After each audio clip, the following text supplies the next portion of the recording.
He pulled her from the river, not knowing she already bore his mate mark. The Iron Fen River runs fast in the early days of the thaw. I knew that the way I knew my own heartbeat, the sound of it, the cold iron smell of it, the way it could swallow a grown wolf in the time it took to draw breath. 7 years of riding the northern border of Greymarch had taught me that the river did not ask permission, it simply took. I had ridden out that morning with 6 of my border wolves, Sten, the eldest patrol captain, and 5 younger men who'd never seen a spring flood pull a full bank's worth of debris into the current. I wanted them to see it. I wanted them to understand, in their bones, that the border was not a line drawn on a map. It was a living edge, and it answered to nothing but the land itself. We were riding the ridge above the eastern bend when Sten held up his hand. I stopped. He pointed down. She was already in the current. I didn't think. I have ridden into battle and thought carefully. I have faced councils and chosen every word with the precision of a blade. But when I saw her, a flash of gray cloak, dark hair, one hand still gripping the broken willow branch that was doing nothing to stop the pull, I was already moving. My horse felt it before the command left me. He dropped the ridge in 4 strides, and I was off him at the bank, into the water to my chest before the cold had time to register.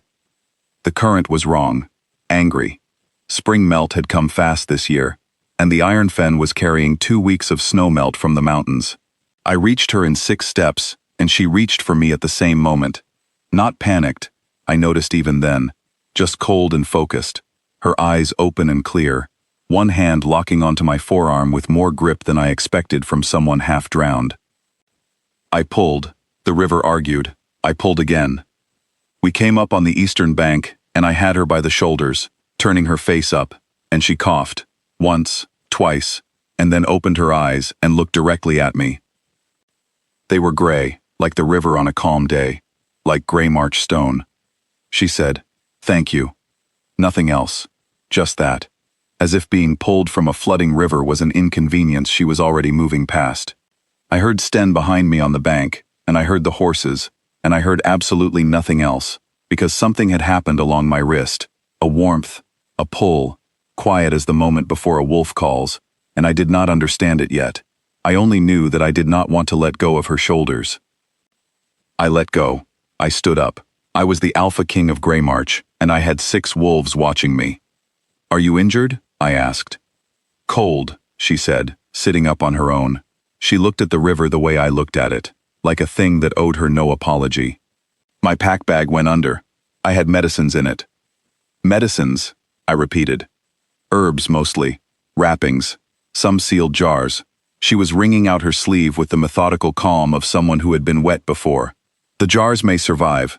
The wrappings are gone." Sten looked at me. I looked at the river. The pack bag was already around the bend. "Where were you going?" I asked. "North Ridge," she said.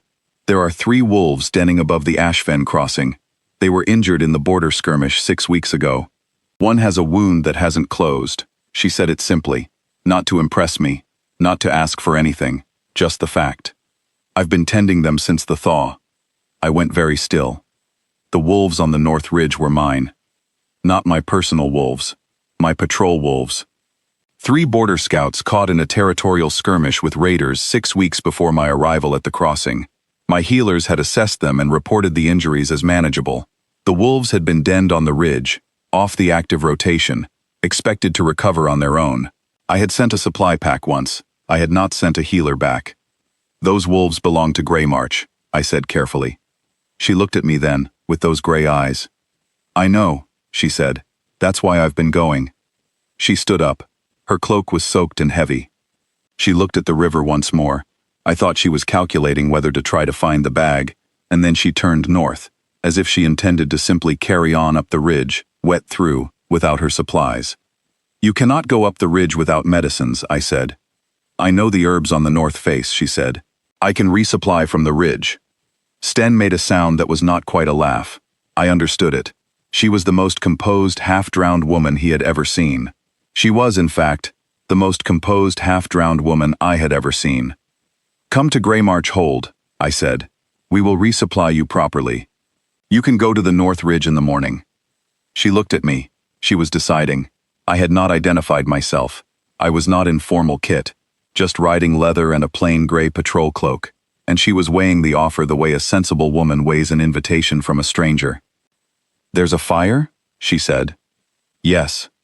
"Then I'll accept," she said. "Thank you." She fell into step beside me as I walked to my horse. She did not ask my name, and I did not give it. She did not tell me hers. We rode back to Greymarch with her up behind Sten on his gray, and I rode ahead with the warmth along my wrist that I could not explain, steady as an ember that had no reason to be there. My wolf was waiting at the hold gates. Not a battle wolf, not a patrol animal. Greymarch Hold kept 3 great wolves who lived inside the outer wall, bonded to the hold itself, old as the stones. The eldest of the 3 was Veld. He had been the hold's gate wolf for 19 years, longer than I had been alpha. He was the size of a war cart horse. He had never, in my memory, risen from his post to meet an arriving rider. He rose for her. He moved through the courtyard before the gates were fully open, and he stopped at my horse. At the horse behind me, at Sten's gray, and he looked at her. She looked back at him.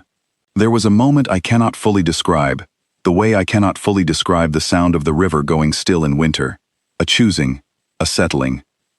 Veld lowered his enormous head and pressed it against her knee. The 5 young patrol wolves behind me went absolutely silent. She put her hand on the crown of Veld's head, between his ears, without hesitation. She said, quietly, "Good morning," as if he was a dog she had known for years. I dismounted and stood in the courtyard, and felt the warmth along my wrist deepen. I had felt it once before, long ago, when I was young, in the days before I understood what the mate bond was. I had felt it as a young man training in the border camps, a pull toward a woman in my father's court that had turned out to be nothing, a misfired echo of the instinct that had no true match at the other end.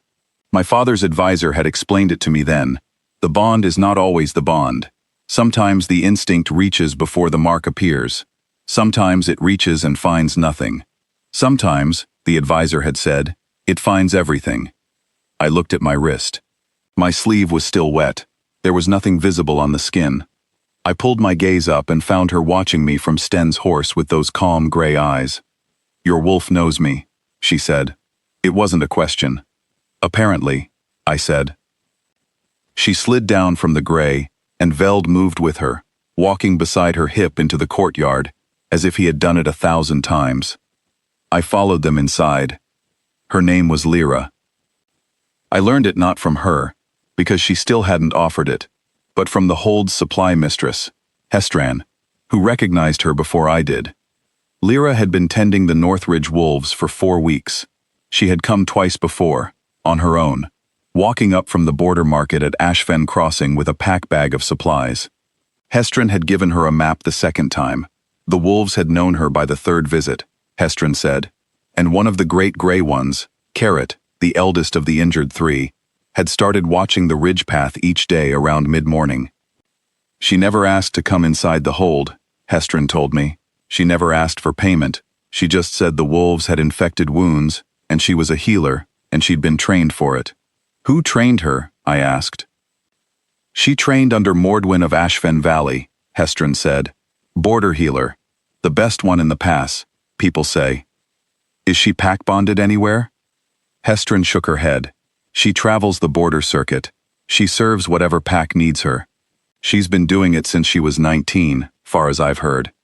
I thanked Hestran and walked back to the fire room where Sten had put Lyra to warm. She was dry now, borrowed clothes, her dark hair loose around her shoulders, sitting on the hearthstone with a mug of something hot. She had, I noticed when I came in, a small pile of herbs beside her on the stone. Something from the hold's kitchen garden, apparently, because she had asked Hestran's cook, and the cook had let her in, and she was doing something methodical with them, sorting and tying them in pairs.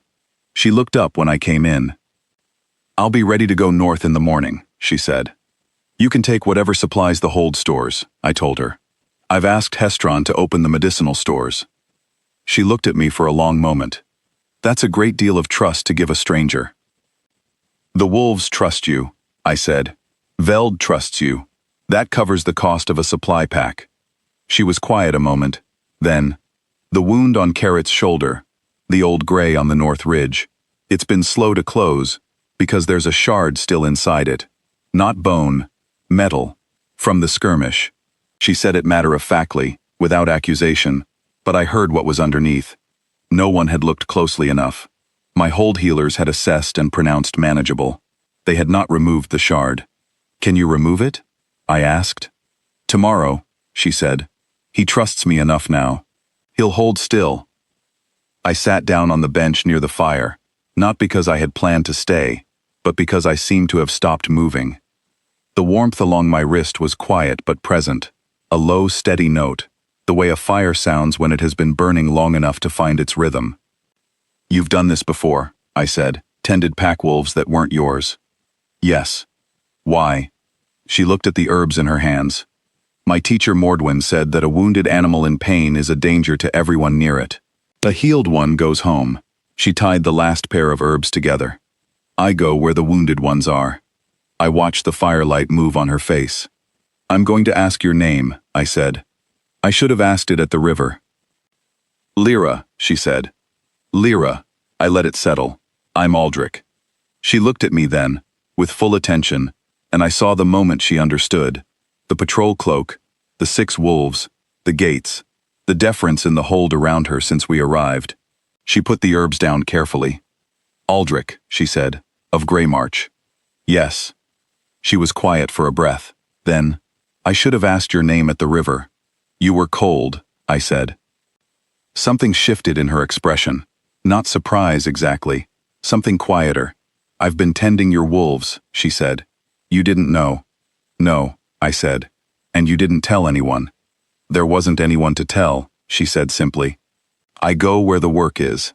The fire settled and popped, and I sat there, the Alpha King of Greymarch, with a border healer I had pulled from a river that morning, sitting on my hearthstone sorting herbs, and I thought, this is the strangest hour I have spent in 7 years of ruling this hold. And the warmth along my wrist said, quietly, without words, "No, this is the most ordinary. This is what ordinary could have been all along." In the morning she went north. I rode with her. I did not plan it. I told Sten I was riding the ridge inspection, which was true. I had been meaning to do it, and he accepted this with the particular flatness of expression of a captain who has known his king for many years and is saying nothing. The North Ridge in spring thaw is a different place than the North Ridge in winter. The ice on the high trails breaks up, and the pines drip, and the world smells of cold water, and something green underneath it, something waking. We rode without talking much. She knew the path better than I did, which was its own kind of strange. It was my land, and she walked it more regularly than I did from any throne room. The 3 wolves were at the den entrance when we crested the last rise. I knew them. Carrot the Grey, eldest of the 3, and Brem and Sonal, the younger 2. All 3 had been good border scouts, good wolves. I had missed them in the patrol rotation. Carrot saw Lyra and stood up. His tail moved, a slow, careful wag, the kind a wolf makes when it is glad but also in pain. She walked directly to him, her pack set down at the den mouth, and she crouched beside him, and put both hands on his face, and he pressed into her, eyes half closing, and I stood back and watched, and something in my chest did something I did not have a word for. It was not purely a king's feeling, it was a man's feeling. I knew the difference. "Brem is nearly healed," she told me, without looking up. "Sonal has another week. Carrot is the one I've been worried about." She was running her hands down the gray wolf's shoulder with slow, careful pressure, finding the place. Carrot winced once, and she murmured something low to him, and he went still. I watched her work. It took the better part of an hour.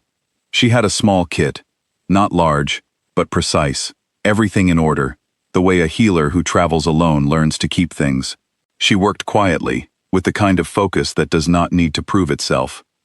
At one point, Carrot began to tremble, and she stopped and spoke to him, not to soothe him out of reaction, but to tell him what she was doing next. "Here, this part. I'm here." He stilled and she continued. She extracted the shard, metal, as she had said. Old, bent. A piece of a raider's iron bolt, thin as a finger, that had worked its way sideways beneath the muscle.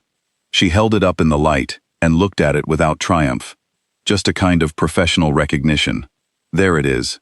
She cleaned the wound and packed it and wrapped it, and Carrot lay down with his head in her lap while she finished. Brem came and sat on her other side. Sonal put his chin on her boot. I was sitting on a rock a few yards off by then, watching, and I understood. In a way I had not let myself understand clearly until that moment, what the warmth along my wrist was. I knew the story of the mate bond. Every Alpha King learns it. The warmth before the mark, the pull before the recognition, the instinct that moves first, before the body has caught up. My father had described it to me once. You don't choose it, he had said. It chooses when it is ready. Some bonds show their mark in the first moment of meeting. Some take days, some take seasons. The bond knows its own time. I looked at my wrist. The sleeve of my riding coat was rolled back, because I had been handed tools to hold when she asked for them, and my wrist was bare in the spring light. The mark was faint, the barest shadow of a line along the inside of the wrist, as if drawn in ink that had not yet dried. I had not seen it until this moment. It could have appeared last night by the fire. It could have appeared at the river. I didn't know. I looked across at Lyra, sitting in the dirt with 3 healing wolves around her, her face quiet, her hands still, and she was looking at her own wrist. She held very still. Then she looked up at me. I didn't move. How long? She said. It was not a question exactly, the tone of someone reading a thing that had already happened. Since the river, I think, I said. Or possibly before. I felt the warmth before I could see it. She looked at her wrist again. I couldn't see, from where I sat, whether her mark was visible or not. She was silent long enough that I began to think, carefully, about what she might be feeling. She was a border healer. She traveled alone. She had no pack. She had built her life around the freedom of going where she was needed, carrying only what fit in a pack bag, answering to nothing but the work. I'm not going to ask you to change anything, I said. I wanted to be clear about that first, before anything else. I'm going to tell you what I know and what I'd ask, and then the choice is yours. She looked at me, those gray eyes. What do you know? She said. I know that I've thought about you since the moment I pulled you out of the river, I said. I know that Veld, who has not met a stranger warmly in 19 years, pressed his head against your knee. I know that I rode to the North Ridge today, because I couldn't think of a reason not to. I paused. I know that my wrist has been warm since yesterday morning. And what would you ask? I'd ask you to stay, I said. Not as my prisoner, not as anything you don't want to be. Stay long enough to know whether this is something you'd choose. Grey March needs a healer. The North Ridge Wolves are going to need you for another 3 weeks. Stay, and let us... I stopped, found the word. Let us get acquainted. Carrot made a low sound against her knee. She looked down at him, and I thought I saw the corner of her mouth soften. Get acquainted, she said. I'm a king, I said. I don't know how to court a woman who's never needed anything from a king. I'm doing what I can with what I have. She laughed. It came out of her unexpectedly, a real laugh, short and warm, and Brem startled and then wagged his tail, because he thought she was pleased about something, and wanted to be pleased about it too. All right, she said. 3 weeks. 3 weeks, I agreed. She looked at her wrist again. Then she looked up at the pines, the spring light coming through them in long slant shafts, the cold, clean air. She breathed in. She breathed out. 3 weeks, she said again, and this time it sounded like something she was accepting for herself. She moved into Grey March Hold that evening, with her soaked pack bag, which Sten had recovered from where it had beached against the bend downstream. Most of the jars had survived. The wrappings were lost.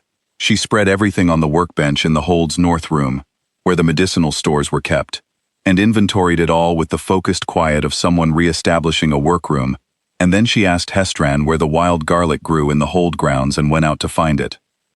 I watched this from the upper walkway. I was aware that I was watching. I was less concerned about that than I would have been a day ago. Sten appeared at my elbow. The men want to know if they should add her to the Hold roster, he said. Yes, I said. She'll have questions about that. Tell her I said she's free to leave whenever she chooses, I said. The roster just means she eats in the hall and the stores are hers to use. Sten was quiet a moment. Veld slept at her door last night, he said. I had not known that. Did he? He's done it twice now.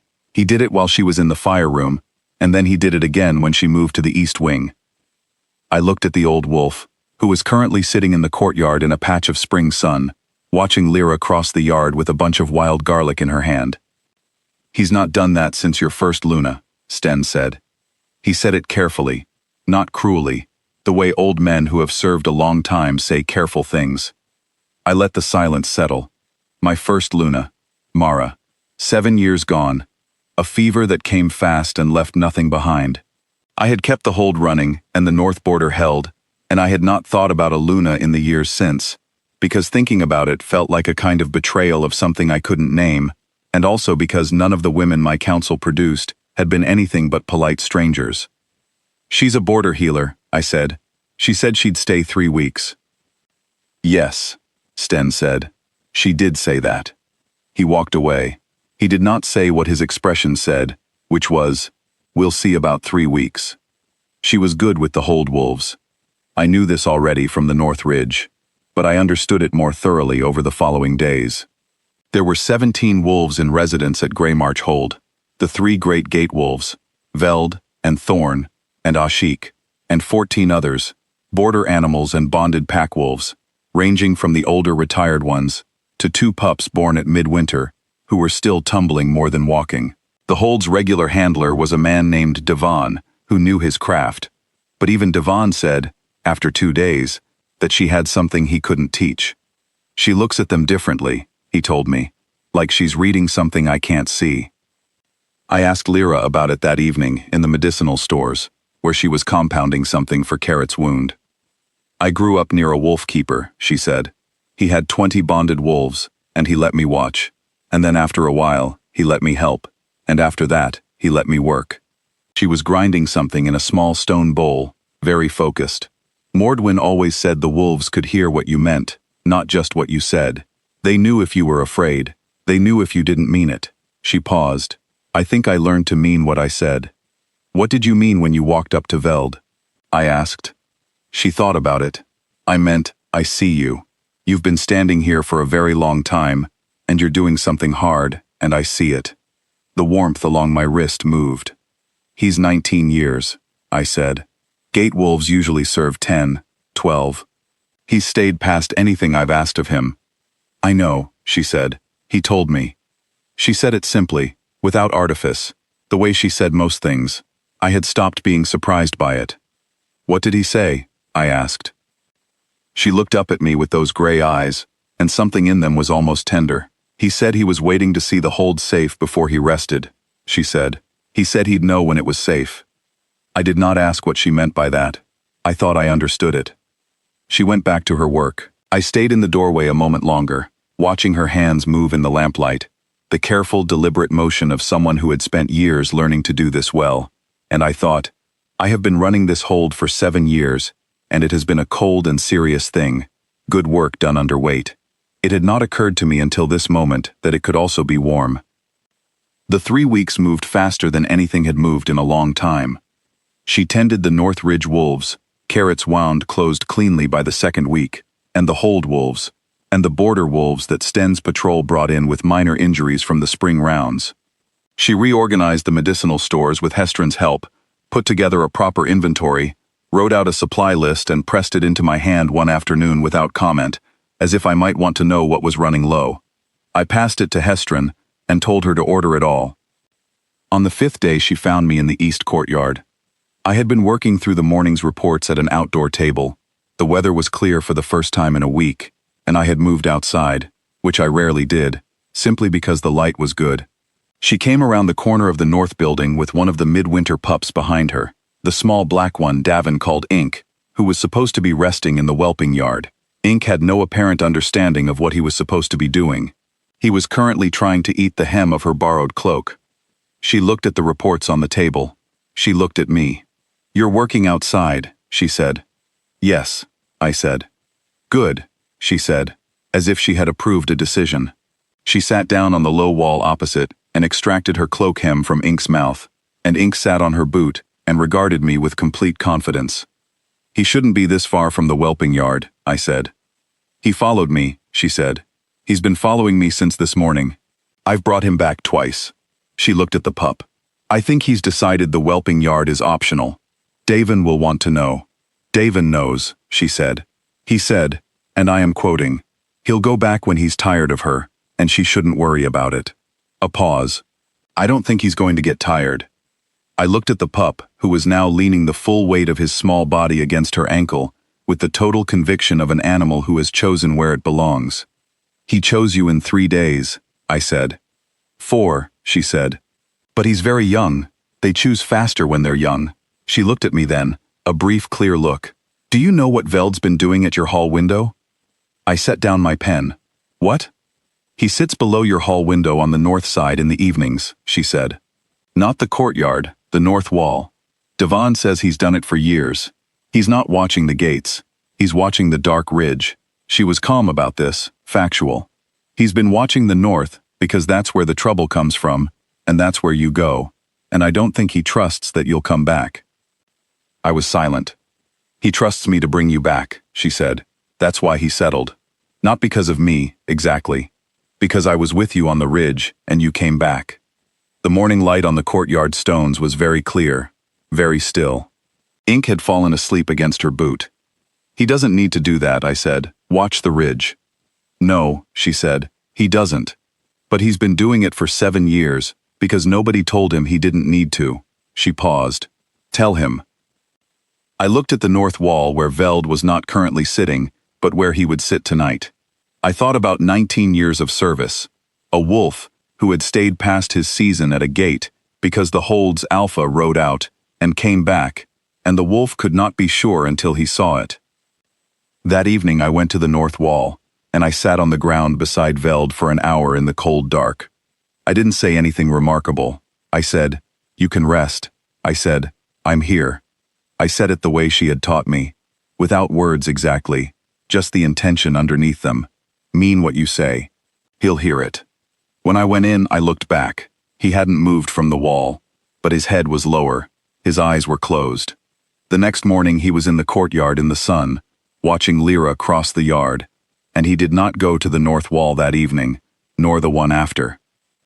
I told her this at the lower table, 3 days later, and she listened with her full attention. She always gave her full attention.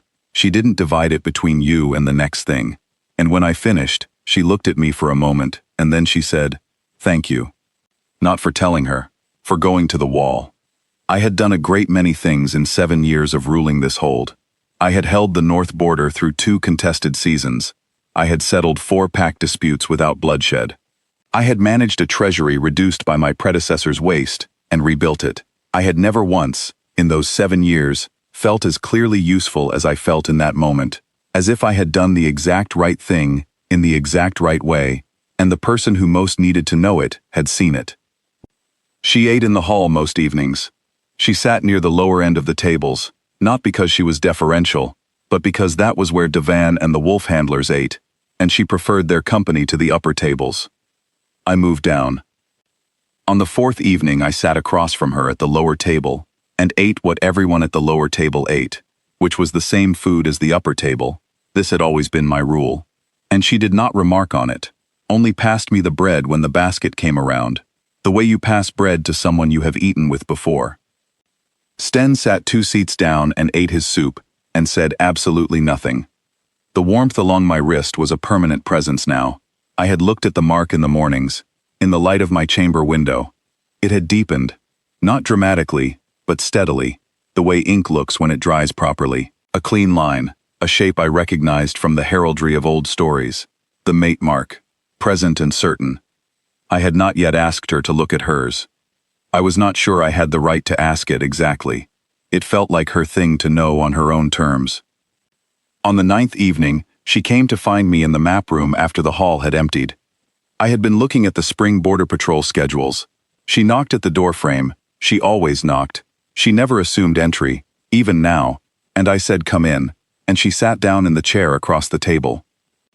Carrot came down the ridge today, she said, on his own. He walked the south perimeter of the hold. He's recovered enough for that? More than enough, she said. He's well. She was looking at the map, her expression thoughtful. He'll need to stay rested another 2 weeks before he goes back to full patrol. but the wound is closed and the muscle is rebuilding. Good, I said. I'll tell Sten. She was quiet a moment. Then, that's 2.5 weeks. I looked at her. I said 3 weeks, she said. That's nearly 3 weeks. It is, I said carefully. She looked at the map, then she looked at me. The mid-border circuit has 5 packs who've had no healer in the last 2 seasons, she said. I was going to ride that circuit after this. She paused. It's 3 months of work, maybe 4. There are breeding females who should have been seen last autumn. Some of the older pack wolves are not in good condition. I know, I said. I've been meaning to address that. I haven't. You need a border healer on permanent rotation, she said. Not just passing healers, someone who knows the circuit. Yes, I said. I'd take that position, she said. If it exists. I set down my pen. I looked at her. She was watching me the way she watched everything. Direct, no performance. Just her seeing what was there. It will exist as soon as I say it exists, I said. But I want to be honest with you about what I'd prefer. I kept my voice even. I had thought about how to say this for 9 days. I'd prefer you to be here. Not on permanent circuit. On home circuit, with Greymarch as the hold you return to. I'd prefer... I paused. I'd prefer to have more than 9 evenings. She was quiet. The mark on your wrist, I said. It was the first time I had said it plainly. I don't know when it appeared on yours. I know when it appeared on mine. I know what it means. I'm not going to pretend I don't. She looked at her wrist. She turned it over in the lamplight. The mark was there. I could see it from across the table. A clean line, matching mine, the same shape, the same depth of ink. It had been there for some time, I thought. She had known. The 3rd day, she said quietly. I noticed it on the 3rd day. And you stayed, I said. I stayed, she said. But I wanted to know, she stopped, found the words. I wanted to know if you were a man I could be near. Not a king, a man. Have you found out? I asked. She looked at me. Those gray eyes, something in them was open in a way I hadn't seen before. Not vulnerable exactly, but undefended. As if she'd put down something she had been carrying for a long time. Yes, she said. The lamp between us moved in a draft from somewhere. The warmth on my wrist ran all the way up my arm and settled in my chest. Not fire, river warmth, the particular deep warmth of something that had been cold a long time and had finally found heat all the way through. I'd like to stay, she said, not for 3 weeks. I'd like to come back from the circuit and have a room here and have Veld at the door. She stopped, something that was almost a smile. And I'd like to have more evenings. You can have all of them, I said. She exhaled. Not relief, I thought, but decision. The sound of choosing. All right, she said. All right. I reached across the table, and I turned my wrist up beside hers, the 2 marks side by side in the lamplight. They were identical. 2 clean lines, destined. She looked at them for a long moment, and then she looked at me, and she said quietly, I've been a border healer for 11 years. I've gone where the work was, and I've never stayed anywhere long enough to put down roots. I know, I said. This will be different, she said. Not a question, a statement of something she was accepting. Yes, I said, it will. She turned her hand over and rested it on top of mine on the table. Not a dramatic gesture, just a hand on a hand, warm and steady, the way she did everything, plainly and with intention. We sat like that for a while in the lamplight, the map between us, the hold quiet around us, and I thought, the warmth started at the river, and it has been here ever since, and I did not know what it was when I jumped in after her. I only knew that I could not do otherwise. I thought, my father said the bond knows its own time. My father was right. Outside the map room door, I heard the soft, heavy tread of Veld settling in the corridor. He sighed once.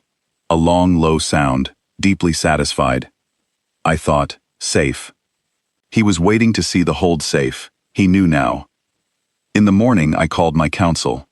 I told them I had found the hold's new permanent border healer, who would be rostered to Greymarch and would ride the mid-border circuit on rotation, returning between rounds. I told them she was experienced, trained, and already known to the hold wolves. The council had questions. They always had questions, and I answered them with the particular patience of a man who has already made up his mind and is offering the courtesy of explanation. Then I told them the rest. The silence in the council room was complete. I had been their Alpha King for 7 years. They had brought me candidates for 3 of those 7 years, and I had declined every one. They had, I think, made their peace with the idea that Greymarch would run without a Luna for a long time. The eldest council member, Byrant, cleared his throat. "She's a border healer," he said. "Not a pack-bonded Luna. Not—" "She is my fated mate," I said.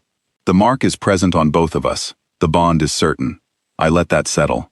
I expect the hold to receive her accordingly." They received her accordingly.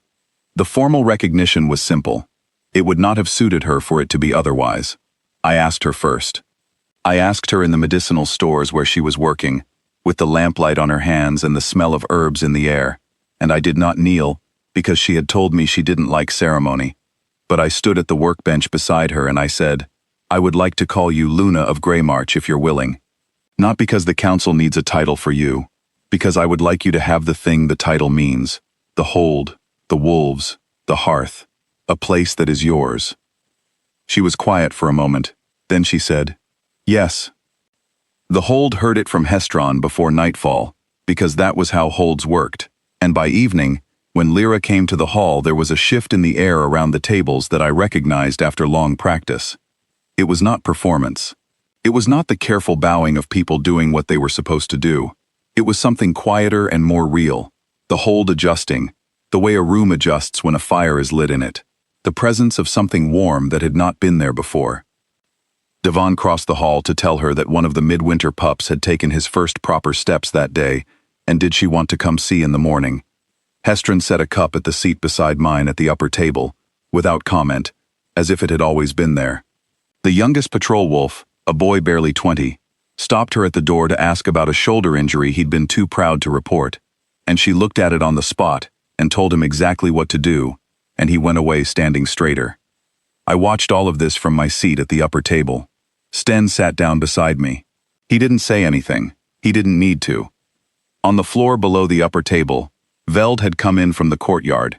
He rarely came into the hall, and he was lying on the flagstones near the hearth with his great gray head on his paws, watching the room with the settled, satisfied look of a wolf who has done what he came to do.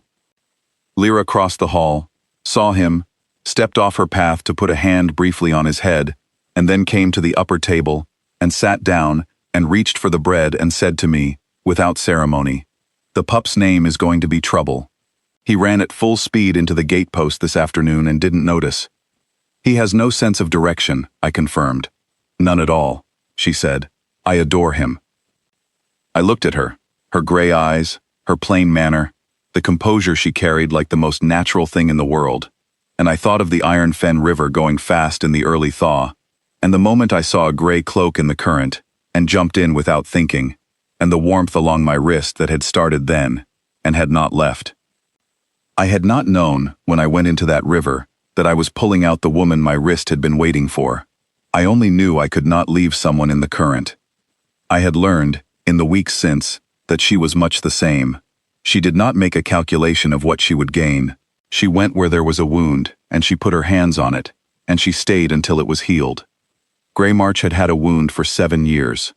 A cold king, and a quiet hold, and a great old wolf standing at the gates, waiting for something the king hadn't known was missing. I reached under the table, and I found her hand, and she turned her wrist up, the mark there, and I pressed my own against it, our marks together, steady and warm, and she didn't look up, just went on talking about the pup and his complete absence of coordination, and I sat there in my hall with my fated mate, and the warmth was everywhere now. The fire, the wolves, the bread passed between us.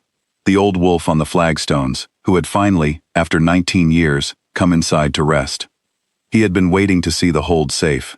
It was safe now. It was, at last, warm.